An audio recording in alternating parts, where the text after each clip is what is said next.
Yang bijak, yang lemah, dan yang megah. Orang rata-rata cenderung marah karena hinaan kecil, tapi pasif, tunduk, dan diam ketika menghadapi hinaan amat besar. Menghindari menunjukkan tanda-tanda kelemahan adalah suatu tanda kelemahan. Satu-satunya definisi pejantan alfa, jika Anda mencoba menjadi pejantan alfa, Anda tak akan pernah menjadi pejantan alfa. Para pengambil risiko tak pernah mengeluh. Mereka hanya melakukannya. Mereka yang tak punya apa-apa untuk dibuktikan tak pernah berkata tidak punya apa-apa untuk dibuktikan. Untuk menjadi orang yang berbudi luhur, Anda harus menjadi saleh dalam setiap tindakan kecil. Untuk menjadi orang terhormat, yang perlu dilakukan adalah menjadi terhormat dalam beberapa hal penting, contohnya, mengambil risiko dalam hidup, karir, reputasi, karena alasan yang adil, atau melaksanakan perkataan Anda ketika tidak ada orang lain yang berani melakukannya. Yang lemah menunjukkan kekuatan dan menyembunyikan kelemahannya, yang berjiwa besar memamerkan kelemahannya, seperti hiasan. Kemegahan didefinisikan oleh titik pertemuan antara pujian yang enggan dari musuh Anda dan kritik dari teman-teman Anda. Betapa megah ketika keduanya bersatu. Sungguh hebat bila bisa menjadi bijaksana tanpa menjadi membosankan, sungguh menyedihkan bila menjadi membosankan tanpa menjadi bijak. Jika Anda hanya dicela oleh orang-orang yang lebih menyukai kehadiran Anda daripada orang lain, hanya dikritik oleh orang-orang yang meneliti dengan cermat karya Anda, dan hanya dihina oleh orang-orang yang membuka email Anda segera setelah menerimanya, Anda melakukan hal yang benar. Sifat yang saya hormati adalah keterpelajaran dan keberanian tampil ketika manusia-manusia setengah jadi mengkhawatirkan reputasi. Sembarang orang bodoh bisa saja menjadi pintar. Orang yang biasa-biasa saja lebih menyesalkan kata-kata mereka daripada keheningan mereka. Orang-orang yang lebih bermutu lebih menyesalkan keheningan mereka daripada kata-kata. Orang besar tak menyesalkan apapun. Diperlukan perikemanusiaan untuk merasakan simpati bagi mereka yang kurang beruntung dibandingkan kita, tapi dibutuhkan kehormatan untuk tidak iri pada mereka yang jauh lebih beruntung. Orang biasa sangat mudah untuk berbohong, mencuri, membunuh, atau bahkan bekerja sebagai pembuat perencanaan keuangan untuk Bank Sentral Amerika Serikat di Washington. Orang besar tak pernah seperti itu. Ilmu sosial berarti menciptakan jenis manusia tertentu yang dapat kita pahami. Kita dengan kejam menerima narsisme di negara bangsa, sementara menindasnya dalam individu. Kompleksitas mengekspos fondasi moral yang goyah dalam sebuah sistem. Ketika mengatakan, semoga beruntung, kepada sesama, orang lemah mengharapkan yang sebaliknya, orang kuat agak tak peduli, hanya orang besar yang benar-benar tulus menyatakannya. Berlawanan dengan kepercayaan yang ada, sukses tidak berada di posisi atas sebuah hierarki, sukses justru berdiri di luar semua hierarki. Dulu, yang dapat berbiak hanya sedikit laki-laki, namun semua perempuan. Kini, situasi yang ada memperlihatkan kesetaraan yang datang secara lebih alami bagi perempuan. Seseorang berkata, kita membutuhkan lebih banyak wanita dalam filsafat akademik. Tetapi, kita pun membutuhkan lebih banyak lelaki dalam filsafat akademik. Orang besar hanya percaya separuh dari apa yang dia dengar dan 2 kali lipat dari apa yang dia katakan. Sangat mudah menjadi tabah dalam kegagalan. Ancaman verbal adalah pertanda impotensi paling autentik. Langkah pertama, dan tersulit, menuju kebijaksanaan, menghindari asumsi standar bahwa orang tahu apa yang mereka inginkan. 2 tindakan keberanian paling dielu-elukan sepanjang sejarah bukanlah pertarungan dalam kisah karya Homeros, tapi 2 orang laut Mediterania Timur yang mati menantang maut demi gagasannya. Orang lemah tak bisa menjadi baik, atau barangkali dia hanya bisa bersikap baik dalam sistem hukum yang menyeluruh dan mencakup segalanya. Kebajikan adalah rangkaian tindakan kelalaian kecil. Kehormatan dan keagungan bisa menjadi tindakan pengorbanan diri yang berani dan sungguh-sungguh. Bagaimanapun, hindari kata-kata, ancaman, keluhan, pembenaran, narasi, penggeseran kerangka, usaha memenangkan argumen, pujian, pokoknya hindari kata-kata. Bersikaplah sopan, penuh hormat, dan lembut, tetapi abaikan komentar, pujian, dan kritik dari orang yang tak akan Anda pekerjakan. Menurut Loukianos Samosateus, filsuf Demonas mencegah seorang warga Sparta memukul pembantunya dengan berkata, "Anda membuat dia setara dengan Anda." Anda bebas dalam proporsi terbalik dengan jumlah orang yang tak dapat Anda katakan, persetan.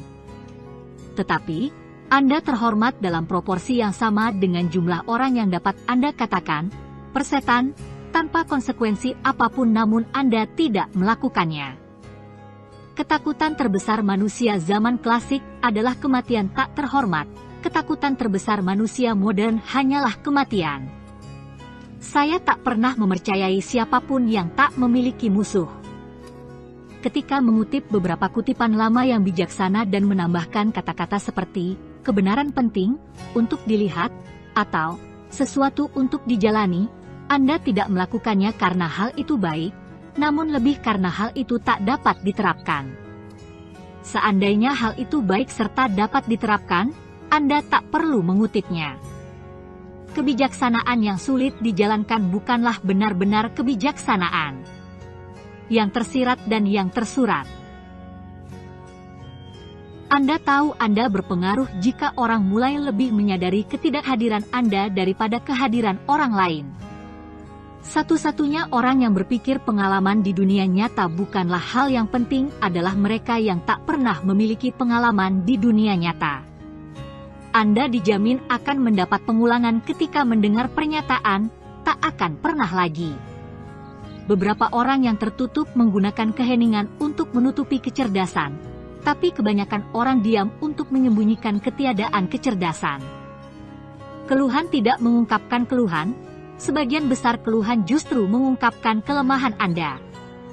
Mengumpat pada kesempatan tertentu, di tengah kosakata yang kaya, menandakan bahwa Anda adalah milik Anda pribadi. Ketika seseorang berkata, "Saya tidak sebodoh itu," seringkali artinya dia lebih bodoh daripada yang dia kira.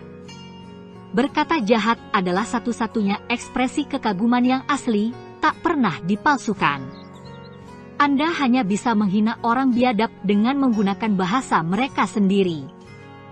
Kalau seorang perempuan berkata seorang laki-laki itu cerdas, seringkali yang dimaksud si perempuan adalah bahwa si laki-laki ganteng. Kalau seorang laki-laki berkata seorang perempuan itu bodoh, itu berarti si laki-laki menganggap si perempuan menarik.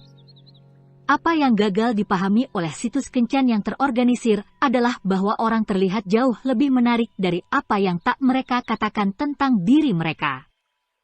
Jika janggut Anda berwarna abu-abu, hasilkan spekulasi, namun jelaskan mengapa.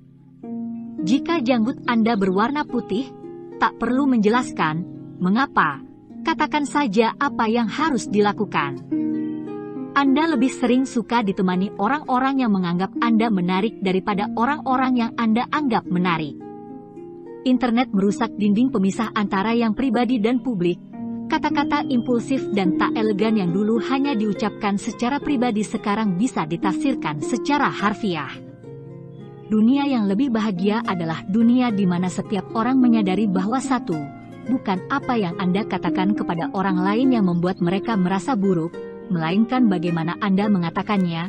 2. Bukan apa yang Anda lakukan pada mereka yang membuat mereka marah, melainkan bagaimana Anda membuat mereka terlihat di depan orang lain. 3. Merekalah yang seharusnya menempatkan diri dalam kategori tertentu.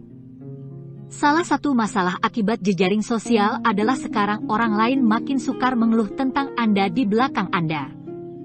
Orang tertawa terbahak-bahak dan menyerukan tawa mereka ketika mereka khawatir tentang pernyataan yang konon menurut mereka lucu. Mereka akan tersenyum, mungkin secara diam-diam, dalam keadaan lain. Anda bisa yakin bahwa ada seseorang yang mampu tapi tak berniat membantu Anda ketika dia berkata, "Tidak ada lagi yang bisa saya lakukan." dan Anda bisa yakin seseorang tak mampu dan tak berniat membantu Anda ketika dia berkata, "Saya ada di sini untuk membantu."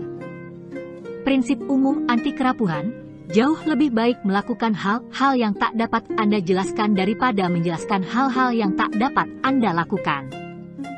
Kita bisa memperkirakan tempat dan produk menjadi kalah menarik dibanding tampilannya di brosur iklan, tapi kita tak pernah memaafkan manusia yang ternyata lebih parah dari kesan pertama.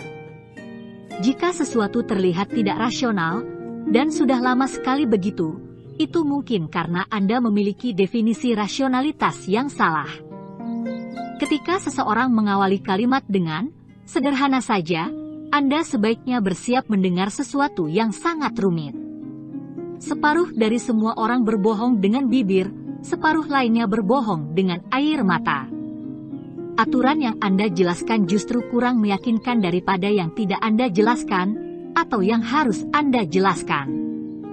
Mengetahui hal-hal yang tidak diketahui orang lain paling efektif apabila orang lain tidak tahu bahwa Anda mengetahui hal-hal yang tak mereka ketahui. Mengenai ragam cinta dan bukan cinta. Pada tahap apapun, manusia bisa haus uang, pengetahuan, atau cinta.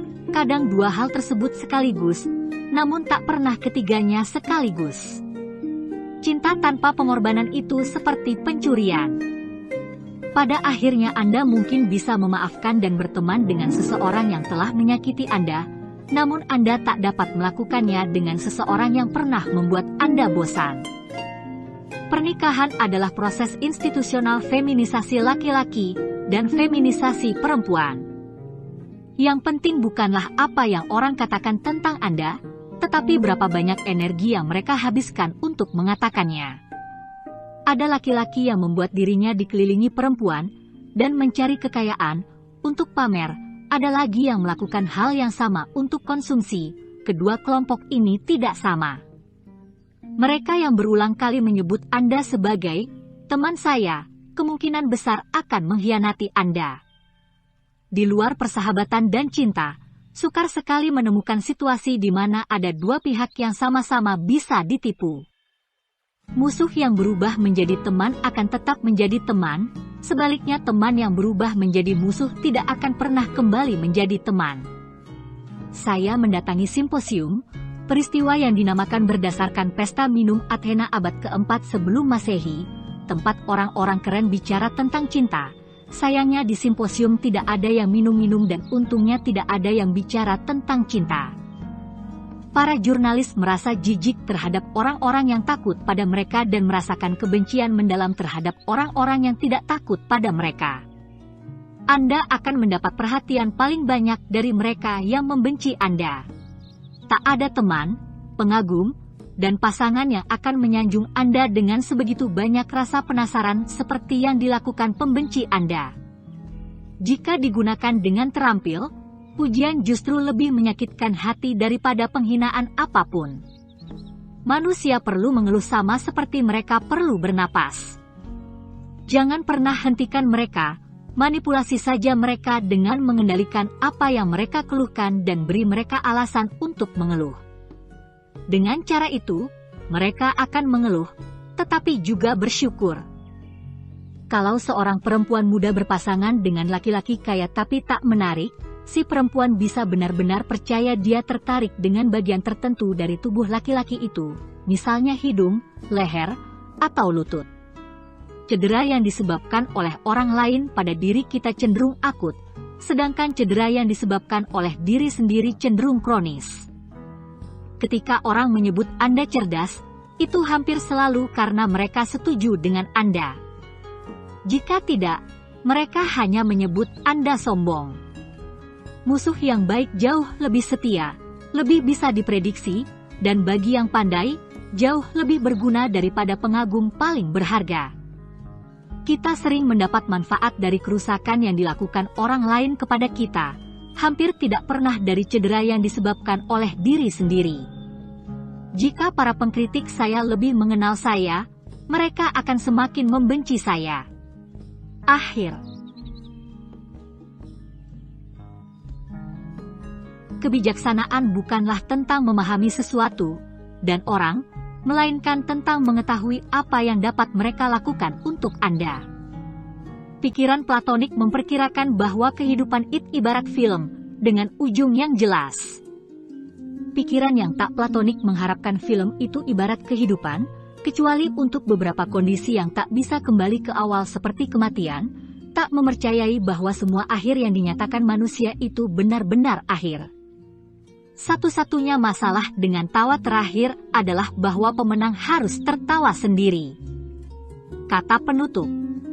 Tema umum karya saya adalah batas-batas pengetahuan manusia, juga kesalahan dan bias yang menarik serta kurang menarik ketika menangani hal-hal yang berada di luar bidang pengamatan kita, yang tak diamati dan yang tak bisa diamati, yang tak diketahui, yang terletak di balik tabir tak tembus pandang. Karena akal budi kita perlu mereduksi informasi, kita jauh lebih mungkin mencoba memaksakan suatu fenomena agar pas dengan ranjang Prokrustes berupa kategori yang jelas dan diketahui, amputasi terhadap yang tak diketahui, bukan menunda kategorisasi dan membuatnya bisa dirasa. Berkat keberhasilan dalam mengenali pola palsu, sekaligus pola asli, yang bersifat acak akan terlihat kurang acak dan lebih pasti, otak kita yang kelewat aktif lebih cenderung memaksakan narasi yang keliru, dan terlalu sederhana daripada membiarkan tanpa narasi. Akal bisa menjadi alat delusi diri yang hebat, akal tidak dirancang untuk menghadapi kerumitan dan ketidakpastian non-linear.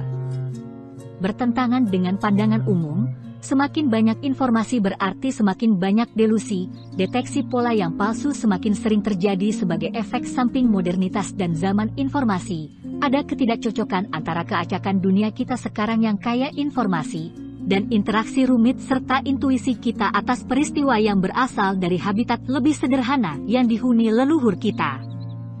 Arsitektur mental kita semakin lama semakin tak cocok dengan dunia tempat kita hidup. Akibatnya, muncullah masalah tipu-menipu.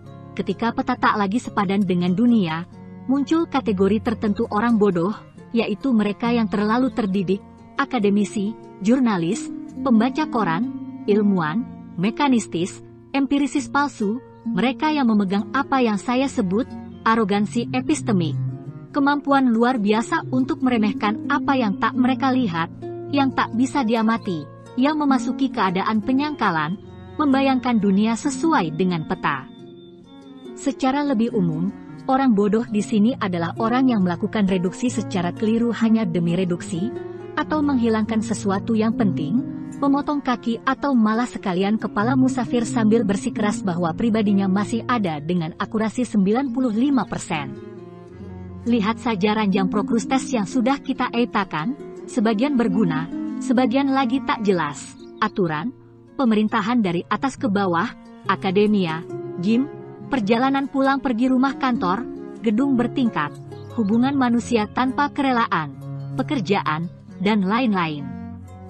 Sejak zaman pencerahan, dalam ketegangan besar antara rasionalisme, keinginan kita agar segala hal masuk akal bagi kita, dan empirisisme, mendasarkan diri pada kenyataan yang apa adanya, kita terus menyalahkan dunia karena tak cocok dengan ranjang model, rasional, mencoba mengubah manusia agar cocok dengan teknologi, mengubah etika agar cocok dengan kebutuhan pekerjaan, menginginkan kehidupan ekonomi cocok dengan teori ekonomi, dan meminta kehidupan manusia cocok dengan narasi. Kita tegar ketika kesalahan dalam penggambaran hal yang tak diketahui dan pemahaman atas efek acak tidak mengarah pada hasil yang merugikan, kalau tidak, berarti kita rapuh. Yang tegar mendapat keuntungan dari peristiwa angsa hitam, sementara yang rapuh terpukul berat karenanya. Kita menjadi semakin rentan terhadap sejenis autisme sains yang memunculkan klaim-klaim yang sangat meyakinkan mengenai yang tak diketahui, sehingga menyebabkan masalah pakar, risiko, ketergantungan besar-besaran terhadap kesalahan manusia. Seperti yang bisa dilihat oleh pembaca dari peribahasa saya menghormati cara alam menghadirkan ketegaran, waktu miliaran tahun membuat sebagian besar yang rapuh tersisih, pemikiran klasik lebih tegar, karena menghormati yang tak diketahui, kerendahan epistemik, daripada autisme pseudosains naif modern pasca pencerahan. Jadi, nilai-nilai klasik yang saya anut membuat saya menganjurkan 3 serangkai sikap keterpelajaran, keanggunan, dan keberanian, melawan kepalsuan, sikap sok pintar, dan siap anti seni budaya pada modernitas. Seni itu tegar, sains tak selalu tegar, ini pernyataan halus. Sebagian ranjang Prokrustes membuat hidup layak dijalani, seni, puisi, dan yang paling kuat, peribahasa. Peribahasa, pepatah, amsal, perkataan singkat, bahkan permainan kata adalah bentuk sastra tertua, seringkali terintegrasi dalam apa yang sekarang kita sebut puisi. Semua itu mengandung kekompakan kognitif dari apa yang disebut sound bite, walau lebih kuat dan lebih elegan daripada versi pasaran zaman sekarang, dengan sedikit unjuk keberanian pada kemampuan penulis mengemas gagasan kuat dalam sedikit kata, terutama secara lisan. Memang harus berani karena kata dalam bahasa Arab untuk improvisasi celetukan adalah tindak kejantanan, walaupun gagasan, kejantanan, seperti itu tidak sebegitu terkait jenis kelamin daripada kedengarannya, dan bisa diterjemahkan juga menjadi keahlian menjadi manusia. Kata virtue dalam bahasa Inggris punya akar Latin vir, yang berarti manusia. Seolah-olah mereka yang bisa menghasilkan pemikiran kuat dengan cara demikian memiliki kekuatan ajaib. Cara itu ada di pusat jiwa kawasan Levant dan kawasan Laut Mediterania Timur secara umum. Ketika Tuhan berbicara dengan bangsa Semit, Dia mengucapkan kalimat-kalimat singkat puitis, biasanya lewat mulut para nabi. Pikirkan saja kitab-kitab suci, misalnya kitab Amsal, kitab Pengkhotbah, kitab suci Islam. Al-Quran adalah kumpulan peribahasa yang terkonsentrasi. Dan format peribahasa telah digunakan untuk membuat sastra buatan, Zarathustra karya Nietzsche, atau yang lebih baru, rekan saya dari desa tetangga, yang dilanda perang, di Lebanon Utara, Khalil Gibran, penulis The Prophet. Di luar apa yang sekarang kita sebut agama, nikmatilah peribahasa-peribahasa Herakleitos dan Hippokrates, karya-karya Publius Schulz, seorang budak Suriah yang mendapat kebebasan berkat keahlian berbahasanya, dinyatakan dalam Sententiae, puisi-puisi sebaris yang dahsyat yang bergema dalam pepatah-pepatah La Rue Foucault, dan puisi karya pujangga yang secara luas dianggap pujangga Arab terbesar, Al-Mutanabbi. Peribahasa sebagai kalimat yang berdiri sendiri telah digunakan untuk eksposisi, teks keagamaan, nasihat seorang nenek kepada cucu, untuk menyombong, seperti yang sudah saya katakan, Al-Mutanabbi menggunakan peribahasa untuk memberitahu kita, dengan meyakinkan, bahwa dialah penyair Arab terhebat, untuk memunculkan satire, Martial, Aesop, Al-Ma'ari, oleh para moraliste, Faughner-Gues, La Ruevolt, La Bruyere, E. Hamfort, mengungkap filsafat tak tembus pandang, Wittgenstein, filsafat yang relatif lebih jernih, Schopenhauer, Nietzsche, Ioran, atau gagasan yang sangat jernih, Pascal. Anda tak pernah perlu menjelaskan suatu peribahasa, seperti puisi, peribahasa adalah sesuatu yang harus diselami sendiri oleh pembaca. Ada peribahasa yang hambar karena terlalu sering dipakai. Peribahasa tersebut berisi kebenaran penting yang sudah pernah Anda pikirkan, jenis yang membuat orang-orang cerdas bergidik membaca The Prophet karya Gibran, peribahasa menyenangkan, yang tak pernah Anda pikirkan tapi memancing Anda untuk berucap, aha, seolah sudah mendapat penemuan penting, misalnya peribahasa-peribahasa La Rue Foucault, tapi peribahasa terpenting adalah yang belum pernah terpikir oleh Anda dan perlu dibaca berulang kali untuk disadari bahwa isinya merupakan kebenaran. Penting, terutama ketika sifat kebenaran terpendamnya sangat kuat sehingga begitu dibaca langsung terlupakan. Peribahasa menuntut kita mengubah kebiasaan membaca kita dengan membaca secara sedikit-sedikit atau bertahap. Tiap peribahasa adalah satuan utuh, narasi utuh yang terpisah dari yang lain. Definisi terbaik tentang nerd bagi saya adalah orang yang meminta Anda menjelaskan peribahasa. Saya sudah lama sadar gaya saya adalah gaya peribahasa. Sewaktu remaja, saya diajar penyair Georges Sehade, puisinya mirip peribahasa, yang memperkirakan saya akan mendapat pencerahan dan berkarir sebagai pujangga, kalau gagasan saya tentang bisnis sudah bisa dikeluarkan dari kepala. Akhir-akhir ini, para pembaca memicu sejumlah perkara tentang pelanggaran hak cipta dengan memasang kutipan isi buku-buku saya di internet, tapi tak pernah terpikir oleh mereka untuk menyatakan kembali gagasan-gagasan saya, atau gagasan utama saya mengenai batas-batas pengetahuan, dengan cara sedemikian rupa sampai saya menyadari bahwa kalimat-kalimat itu muncul secara alami kepada saya, nyaris tanpa disengaja, secara misterius, terutama kalau sedang berjalan, pelan-pelan, atau ketika membebaskan pikiran saya untuk tak melakukan apapun atau tak melakukan hal-hal yang membutuhkan usaha. Saya bisa meyakinkan diri bahwa saya mendengar suara-suara dari balik tabir tak tembus pandang. Dengan membebaskan diri dari segala batas, pemikiran, kegiatan yang melumpuhkan bernama pekerjaan, dan usaha, unsur-unsur yang tersembunyi dalam tekstur realitas mulai menatap Anda, dan misteri-misteri yang tak pernah terpikirkan oleh Anda muncul di depan mata Anda.